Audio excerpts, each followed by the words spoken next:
Selamat datang kembali. Kali ini kita akan menyelami lebih dalam nih soal bagaimana kebiasaan itu terbentuk. Kita pakai materi Anda, khususnya Bob 2 ya, otak yang mengidam. Fokusnya nih ke elemen yang krusial tapi sering kelewat, keinginan atau craving. Betul. Jadi bukan cuma soal lingkaran kebiasaan biasa. Iya kan, kita sering dengar pemicu, terus rutinitas, lalu ganjaran. Simpel kelihatannya. Tapi apa sih yang sebetulnya bikin lingkaran ini kuat banget? Nah, katanya keinginan ini yang jadi mesin penggeraknya. Mari kita coba bedah deh, gimana ini bekerja dan pentingnya buat Anda. Oke, boleh. Mulai dari dasar dulu ya, pemicu, terus kita lakukan rutinitas, akhirnya dapat ganjaran. Contoh klasik itu kan riset tikus di MIT. Ada bunyi klik, itu pemicu. Ya, pemicunya. Tikusnya lari di labirin, itu rutinitasnya. Terus nemu coklat. Nah, itu ganjarannya. Awalnya otak tikus kerja keras kan? Iya, di awal iya. Tapi yang menarik itu justru apa yang terjadi setelahnya di otak. Ada area namanya basal ganglia, ini kayak sistem otopilot otak lah yang nyimpen pola-pola kebiasaan. Oh, jadi semacam memori otot tapi di otak ya? Mirip gitu. Jadi semakin tikus itu hafal jalurnya, aktivitas otaknya malah turun. Jadi lebih efisien. Kebiasaan itu bikin otak nggak perlu mikir lagi, jalan otomatis, hemat energi mental. Efisien, tapi bisa jadi bumerang juga ya kalau kebiasaannya jelek. Tepat sekali. Nah, disinilah keinginan masuk. Nah, ini nih bagian yang saya tunggu. Eksperimen Schultz sama monyet Julio itu kan gimana ceritanya? Iya, Julio, dia belajar nyentuh tuas, itu rutinitasnya. Pemicunya itu bentuk berwarna di layar. Ganjarannya, dapat jus blackberry kesukaannya. Oke, terus apa yang terjadi di otaknya Julio? Awalnya, aktivitas otak naik pas Julio dapat jusnya. Biasalah, kan seneng dapat hadiah. Tapi, setelah dia terbiasa, lonjakan aktivitas otak itu malah muncul pas dia lihat pemicunya. Jadi sebelum jusnya datang. Wah, jadi otaknya udah ngarep duluan gitu ya? Udah antisipasi? Persis, otaknya udah mengantisipasi ganjarannya. Dan, ini yang penting, pas jusnya nggak datang sesuai harapan, muncul pola otak yang sama persis dengan rasa, hasrat dan frustrasi. Nah, itulah craving secara neurologis. Keinginan kuat itu. Jadi antisipasi itu sendiri yang bikin nagih ya? Pantesan kalau ada notif email atau medsos gitu langsung pengen buka. Betul. Atau tiba-tiba pengen ngemil padahal nggak lapar. Cuma karena lihat iklan makanan enak. Itu keinginan yang muncul karena pemicu. Schultz cerita dia sendiri gitu. Tiba-tiba pengen nugget ayam anaknya.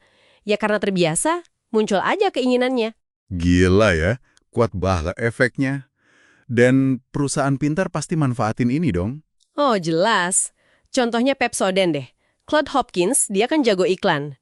Dia nemu pemicu, lapisan film di gigi, dan ganjaran gigi indah, bersih. Tapi kuncinya, dia berhasil bikin orang menginginkan rasa bersih, sensasi segar menggelitik itu.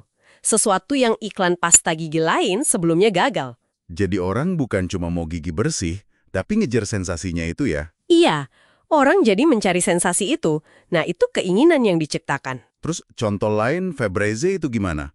Katanya sempat gagal. Betul, awalnya kan dijual sebagai penghilang bau tak sedap.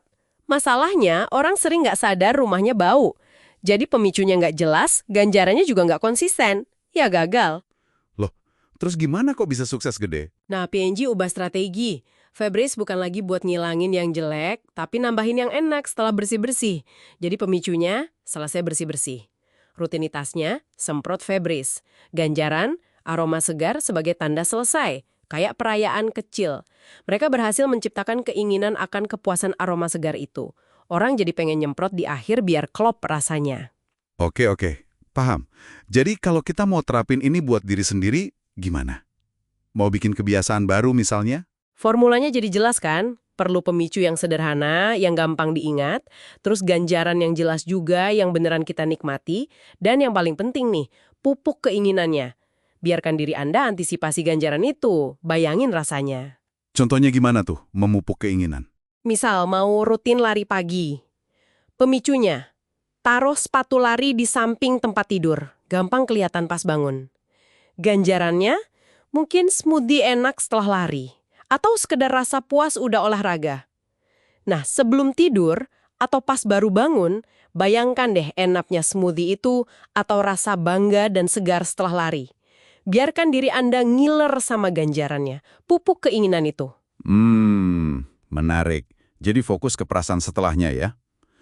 Lalu kalau mau mengubah kebiasaan lama, yang udah terlanjur kuat.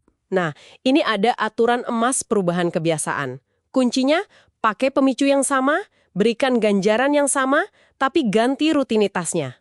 Oke, pemicu sama, ganjaran sama, rutinitasnya yang diubah. Contohnya? Contohnya Mandy yang suka gigit kuku di buku itu. Pemicunya apa? Rasa tegang atau aneh di ujung jari, ganjaran yang dia cari itu sebenarnya apa? Stimulasi fisik, rasa lega sesaat. Nah, rutinitas gigit kuku diganti, pas pemicu, rasa tegang di jari muncul, dia langsung gosok lengan atau kepalkan tangan. Rutinitas baru ini ngasih ganjaran fisik yang mirip, memuaskan keinginan yang sama akan stimulasi itu, tapi dengan cara yang lebih sehat. Jadi kita harus sadar dulu ya, keinginan apa sih yang sebenarnya mau dipuaskan sama kebiasaan buruk kita itu? Tepat, itu kuncinya. Kesadaran akan keinginan di baliknya. Dan satu hal lagi, kebiasaan lama ini kan katanya nggak benar-benar hilang ya dari otak kita? Benar sekali. Riset menunjukkan jalur sarafnya itu masih ada. Nggak kehapus. Mereka cuma tertidur atau istilahnya ditimpa sama kebiasaan baru yang lebih kuat polanya di otak. Artinya, kita harus terus waspada ya, pemicu lama bisa muncul kapan aja. Betul. Makanya perlu konsisten memperkuat kebiasaan baru, biar dia yang jadi dominan pas pemicu lama muncul lagi. Oke, jadi kesimpulan penting dari obrolan kita hari ini, keinginan, si hasrat antisipasi ini adalah jantungnya lingkaran kebiasaan. Memahaminya, mengelolanya, itu kunci kalau Anda mau efektif membentuk kebiasaan baru atau mengubah yang lama. Kenali pemicu, rutinitas, ganjaran, dan yang paling penting, keinginan di baliknya. Iya, dan ini mungkin membawa kita pada satu pertanyaan penting untuk Anda renungkan nih. Mengingat otak kita ini kan nggak peduli kebiasaan itu baik atau buruk, dia cuma menjalankan pola. Dan kebiasaan lama itu selalu siap bangun lagi kalau ada pemicu yang pas. Pertanyaannya, seberapa sadar Anda saat ini dalam memilih dan secara aktif memupuk keinginan yang mendorong rutinitas yang benar-benar Anda inginkan? Atau jangan-jangan kita seringnya membiarkan saja kebiasaan lama mengambil alih tanpa sadar?